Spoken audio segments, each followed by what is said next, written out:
वहाँ पर 5-5.5 महीने से कोई सरकार नहीं चल रही है। मुजफ्फरनगर की घटना की आपको मालूम है, गर्भवती महिलाओं के ऊपर पेट में लात मारी गई है। कितनी गोलियां, कितनी लाठी हम खाएंगे, कितने लोग हमारे मरेंगे, आप बताएं हमको। वहाँ पर हर रोज लाठी, हर रोज गोली, हर रोज अत्याचार हो रहे, कोई बातचीत करने को तैयार नहीं है। किसके साथ बातचीत होगी? कर्मचारी भूखे मर रहे हैं, वहाँ आग लगी हुई है। वाजपेयी जी, दिस इज तिवारी जी इस्तीफा देने की धमकी दे रहे हैं। यह कोई तुक नहीं है। The entire administration has become paralyzed. और ये अत्याचार अब हम लोगों से और बर्दाश्त नहीं हो सकता। कृपया आप कुछ करिए।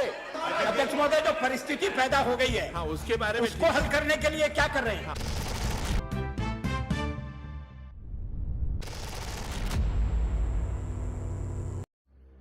हेलो दोस्तों, आज हम उत्तराखंड के एक ऐसे नेता, साफ छवि और एक ईमानदार मुख्यमंत्री के बारे में बात करने जा रहे हैं।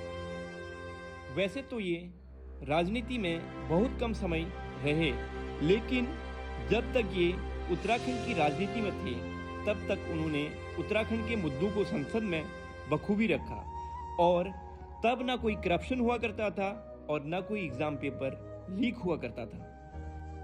जी हाँ, हम बात कर रहे हैं उत्तराखंड के पूर्व मुख्यमंत्री और पूर्व केंद्रीय मंत्री मेजर जनरल भुवन चंद खंडूरी जी की। वहाँ पर 5-5.5 महीने से कोई सरकार नहीं चल रही है। मुजफ्फरनगर की घटना की आपको मालूम है, गर्भवती महिलाओं के ऊपर पेट में लात मारी गई है। कितनी गोलियां, कितनी लाठी हम खाएंगे, कितने लोग हमारे मरेंगे, आप बताएं हमको। वहाँ पर हर रोज लाठी, हर रोज गोली, हर रोज अत्याचार हो रहे, कोई बातचीत करने को तैयार नहीं है।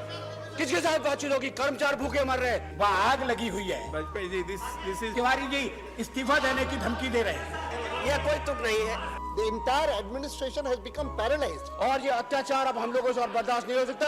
कृपया आप कुछ करिए। अध्यक्ष महोदय, जो परिस्थिति पैदा हो गई है, हाँ, उसके बारे में उसको हल करने के लिए क्या कर रहे हैं? 1990 में भुवन चंद खंडूरी मेजर जनरल के पद से core of engineer Indian army से रिटायर हुए। 1982 में उन्हें भारतीय सेना में विशिष्ट सेवा के लिए राष्ट्रपति जी द्वारा अति विशिष्ट सेवा मेडल दिया गया था।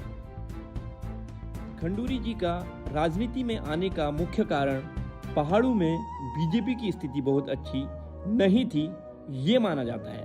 उस समय लोकसभा और विधानसभा में बीजेपी का कोई प्रतिनिधि नहीं था।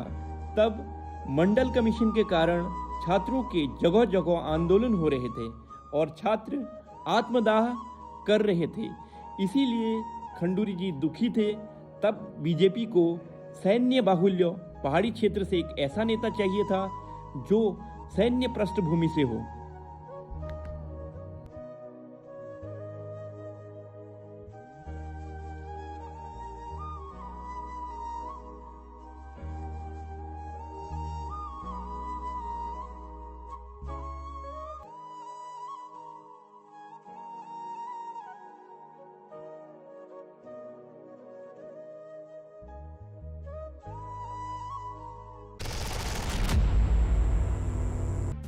खंडूरी जी ने अपना पहला लोकसभा चुनाव 1991 में जीता।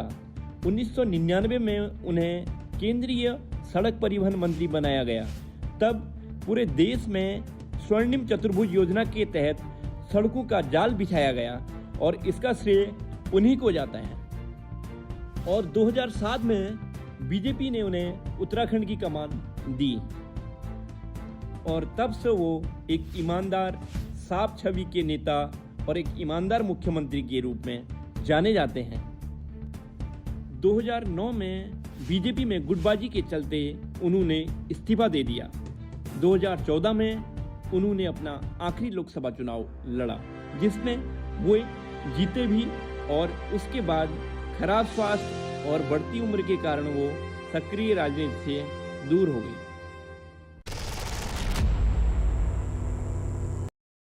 बने रहिए प्राइम टुडे उत्तराखंड में। हर खबर जो आपके लिए है जरूरी।